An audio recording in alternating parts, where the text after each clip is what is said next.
The Okada's motorbike is a serious canker in the society. Once in a while, we go around, we make operations, soups on them, arrest them, then we send them to court for various calls for prosecution, and they are fined. This time we use the penalty units, so they are fined accordingly. Of course, police officers are not allowed to own these commercial motorbikes. We've told them time and time again, and those that have come into our notice have been warned accordingly to desist, and then further action will be taken against them when they still continue. I know that, as I talked to you now, most of them, we don't have information on them dealing in such ventures again, because you cannot even do that without the period approval of the IGP, any business. So far as this have not been approved, then that means all that they are indulging in are illegal. And when they come to our notice, we'll deal with them as and when we get them. Motorbikes cannot be operated commercially. So far as our laws are concerned, I don't think we've passed any law legalizing them. That's not to my best of my knowledge. But how do you prosecute that? How do you prove it if you stop someone with a passenger? That's the problem. But once in a while they have places where they park. That's the parks, and as you have places where the park where people go and take them. So when you make a soup on them, then you can charge them, probe and ask questions why they are there in a group and listen. And there are signs that they are doing commercial business. But of course, if it's on the road, it's very difficult, because the passenger even will not say it's a passenger. The pillar right now says it's a passenger. So it's a very dicey area. Yeah. But that's when we soup on them. In the middle of last year, we had a proliferation of what I call appendages to almost all the political parties, youth wings who were turning themselves to vigilante groups. This became a worrying phenomenon to the police as a law enforcement institution mandated to protect life and property.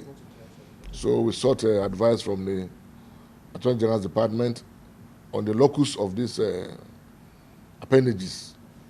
And we were told that we were advised that they were legal and unlawful. So from there, we're taking steps to have them disbanded by the various political parties. Last year, we were able to meet all the leadership of such vigilante groups and told them their locus, that they were not legal, and they were unlawful assemblies or groupings. Now we are going to go to the next level by meeting the leadership of the political parties involved, and of course all political parties.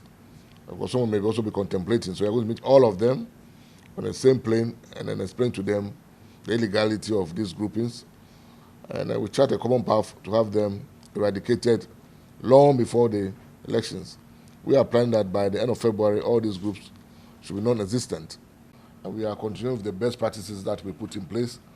We initiated this affirmation program where we went around all the regions, trying to conscientize the men and put in their psychic that was no good behavior to put up, and that anybody who was apprehended we dealt with. We even went secretly ourselves to secretly film incidents of people involved in this bad behavior of taking monies from passengers or the civil public. Those people have been dealt with. Some have been reduced in rank. Some have been dismissed. Try to serve as a deterrent to those who are still in that practice. Unfortunately, the police have a constant interaction with the public. So that perception will take a long time to eradicate. But I would say that the giver and the taker are culpable, but people should not give to the police. Well, the police have no business asking for money. We are being paid. And I abhor that behavior totally. And I've said it over and over again to my officers and men that anybody who is caught in such a damnable behavior will not be spared. So we are doing our best, but we shall also entreat the public to assist in this crusade. Because if they are adamant in giving, the police cannot force them, I think, to bring it down. And we should report such characters. Some do report, and I recommend such public-spirited citizens.